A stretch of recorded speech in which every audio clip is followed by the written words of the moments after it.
Good evening and welcome to Wednesday's edition of the Regional News. We begin with news from Chile.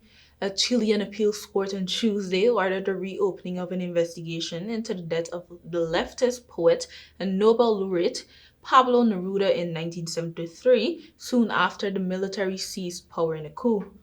In a statement, the court said it was heading a request by Neruda's family and Chile's small Communist Party, adding that the inquiry into his death had not been exhaustive and there were still steps to take that would help clarify the facts.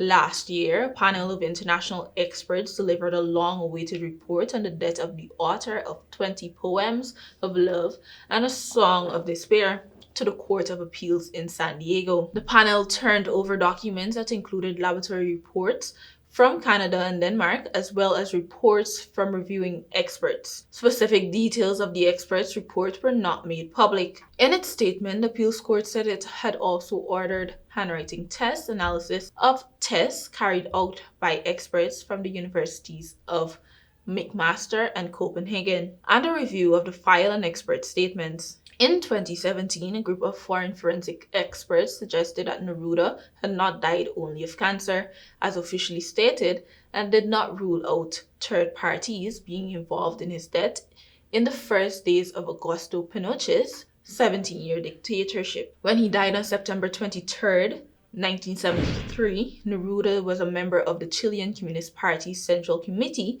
and regarded as Chile's national poet and most important intellectual. Manuel Arrea, the poet's driver, has claimed that Neruda received a deadly injection from agents of Pinochet's junta who infiltrated the Santa Maria clinic where he was being treated. The appeals court made no reference to Arrea's accusation. While in Trinidad, a soldier has been shot and killed in Diego Martin. 27-year-old and now plea Nikolai Green, along with 3 others, were shot during a drive-by shooting on Sunday night. Police say around 9:45 p.m. Green was liming at the Puerta Avenue with some other men when a car drove up to them.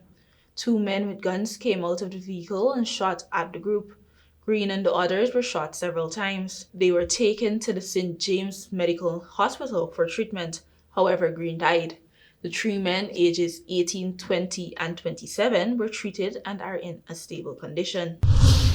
Finally, some international news. The Council of the European Union has removed 4 countries from the EU list of non-cooperative jurisdictions for tax purposes, which includes the Bahamas, Belize, and the Turks and Caicos Islands. The 4th country is Seychelles.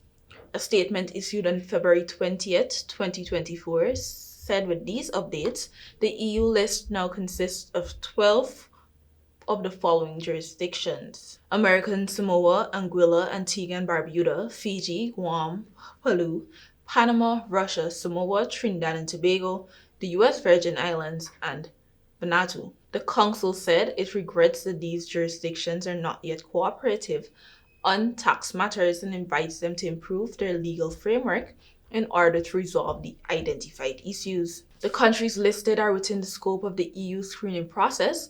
Meanwhile, the EU said concerning the Bahamas and Turks and Caicos Islands ever since October 2022, deficiency in the enforcement of economic substance requirements had been identified in both of these jurisdictions by the OECD Forum of Harmful Tax Practices, FHTP. In the FHTP's most recent assessment, the recommendations to both jurisdictions to remedy these deficiencies were converted from hard to soft recommendations, which allowed the Code of Conduct Group to consider these jurisdictions compliant with the standard of jurisdictions with no or only a nominal corporate income tax. Meanwhile, in October 2023, Belize and Seychelles were included in the EU list of non-cooperative jurisdictions for tax purposes after a negative assessment from the OECD Global Forum with regard to exchange of information and requests. Following changes to the applicable rules in these jurisdictions, the Global Forum has granted them both a supplementary review, which will be undertaken in the near future. The next revision of the list is scheduled for October 2024. I'm DACIA Richards. Thank you for watching. Until next time.